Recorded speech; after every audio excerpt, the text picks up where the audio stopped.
سلام سلام البنات، اليوم جيت ندير معاكم ماشطو بمقادير سهلة وبسيطة. تابعوا معايا المقادير. اليوم خرجت المارشي، قلت نشري ماشطو ونديرو معاكم. جيت هنايا نقي فيه، لازم نقوه مليح كما راكم تشوفوا، ونديروه في باسينة كيما هكا وباه نغسلوه. ما تنسوش البنات ديروا لي جاتو وكومونتير وبارطاجوه عند صحاباتكم هكا باهي تطلع الصفحة تاعنا، ونبارطاجي معكم مع وصفات اخرى اللي حابين.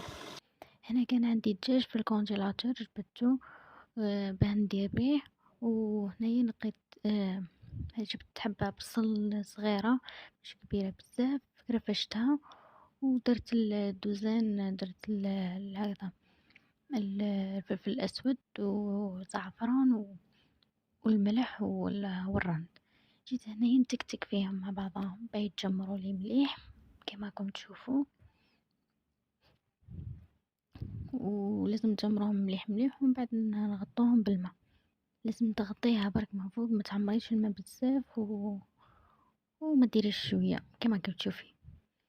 ونقلوا البطاطا كما كتشوفي.